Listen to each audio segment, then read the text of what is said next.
Halo teman-teman semua, selamat datang kembali di Satu Harian Menjadi Murid. Nah, kalau kita kemarin bahas Quran 30 ayat 22 sampai 33, hari ini kita akan lanjutin ke ayat 34 sampai 38 ini teman-teman. Hari ini kita akan membahas tentang mengenai ukupan yang kudus. Nah, seperti biasa aku akan bacain dulu bacaan firman Tuhan kita untuk hari ini ya teman-teman. Quran 30 ayat 34 sampai 38. Mengenai ukupan yang kudus. Berfirmanlah Tuhan kepada Musa, ambillah wangi-wangian, yakni getah damar, kulit lokan, dan getah rasa mala, wangi-wangian itu serta kemenyan yang tulen, masing-masing sama banyaknya. Semuanya ini haruslah kau buat menjadi ukupan, suatu campuran rempah-rempah seperti buatan seorang tukang campur rempah-rempah, digarami, murni, kudus.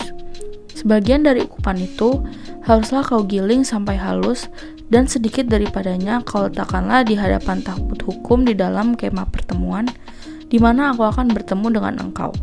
Haruslah itu maha kudus bagimu. Dan tentang ukupan yang harus kau buat menurut campuran yang seperti itu juga, janganlah kamu buat bagi kamu sendiri. Itulah bagian untuk Tuhan yang kudus bagimu. Orang yang akan membuat minyak yang semacam itu dengan maksud untuk menghirup baunya, haruslah dilenyapkan dari antara bangsanya. Ya demikian teman-teman bacaan firman Tuhan kita untuk hari ini.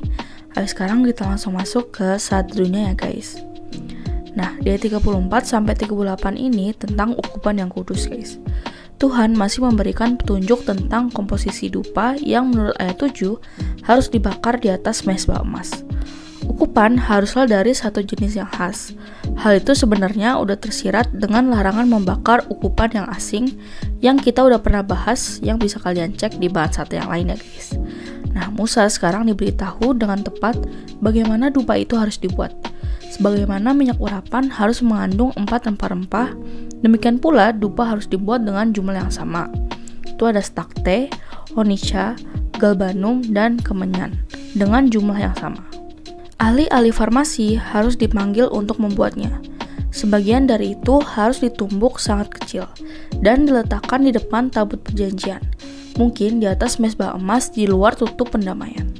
Nah, ada larangan serupa dengan yang diberikan sehubungan dengan minyak urapan, yaitu tidak seorang pun boleh membuat yang serupa untuk penggunaan pribadi dengan ancaman akan dilenyapkan dari bangsanya. Nah, di 34 nih guys, ambillah bagimu rempah-rempah yang harum. Bawalah bagimu rempah-rempah atau wangi-wangian. Kata Ibrani yang digunakan berarti setetes dan dapat diterapkan pada getah atau resin yang keluar dari pohon, meaning setetes getah atau resin. Sekarang orang Yunani tampaknya telah menyebut dua getah dengan nama ini. Satu cairan alami dari pohon mur murni, dan getah yang lain disebut storax. Getah storax adalah hasil dari pohon yang serumpun dengan pohon poplar dan dikenal sebagai Styrax officinalis yang tumbuh melimpah di Suriah dan Palestina. Ini sering digunakan sebagai parfum oleh orang-orang kuno. Styrax aka galbanum ini saat dibakar mengeluarkan bau menyengat yang kuat. Bau wangi tentunya ya guys. Nah, ada pula kemenyan. Ini adalah hasil dari pohon yang dahulu tumbuh subur di Arab, tetapi tampaknya telah mengalami kemunduran dan sekarang hanya menghasilkan kualitas yang lebih rendah. Kemenyan yang terbaik sekarang berasal dari dataran tinggi India. Nah, di 35 sampai 38, rempah-rempah seperti yang digunakan minyak urapan, dupa harus diracik secara artistik oleh seseorang yang terbiasa menangani bahan-bahan tersebut. Tidak ada yang boleh dibuat oleh siapapun untuk penggunaan pribadi menurut resep yang sama, karena senyawa tersebut, seperti yang dijelaskan, adalah kudus bagi Tuhan. Jika ada orang yang melakukannya, ia harus dilenyapkan dari tengah-tengah bangsanya, yaitu dihukum mati oleh otoritas kemah suci. Ya, jadi demikian teman-teman firman Tuhan kita untuk hari ini.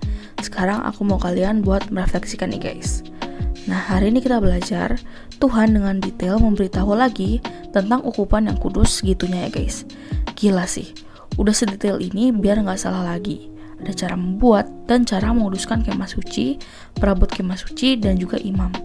Cara mempersembahkan dengan ukupan di kemah suci yang berkenan bagi Allah juga dibuka sedetail itu.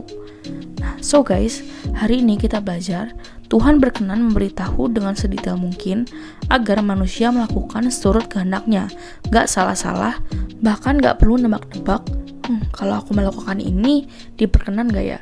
Nah, nggak perlu guys, karena Tuhan udah bukain semua-muanya, sedetail itu. Jadi, yuk kita belajar untuk mencari tahu apa sih kehendak Tuhan buat kita. Tapi, gimana ya cara tahu kehendak Tuhan? Nah, cara tahunya adalah baca Alkitab guys. Alkitab adalah firman Allah yang tertulis. Kamu bisa baca, pelajari, dalemin, dan hidupin firman Allah. Yang kedua, ya tentu berdoa ya. Mohon pimpinan Tuhan, yang akan kita lakukan itu kira-kira Tuhan berkenan gak ya? Artinya, kita harus banget menjaga relasi sama Tuhan. Yuk bisa yuk teman-teman. Nah lalu, pertanyaan efektif untuk hari ini ada 3 nih guys. Yang pertama, apa yang kamu pelajari tentang Allah hari ini? Yang kedua, apa yang Allah sampaikan kepadamu melalui perikop ini? Dan yang terakhir, bagaimana kamu menerapkan firman Tuhan ini dalam kehidupanmu sehari lepas sehari, kantor, di rumah, atau dimanapun kamu berada? Seperti biasa, teman-teman boleh jawab sendiri, atau kalau mau komen di bawah jawaban kalian juga boleh banget guys. Ya jadi segitu aja satu kita untuk hari ini. Sekarang aku mau pimpin kalian dalam doa penutup ya teman-teman.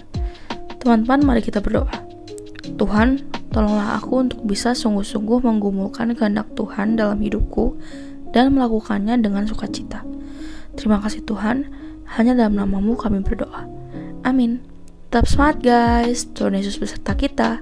Thank you for watching and see you in the next video. Bye-bye.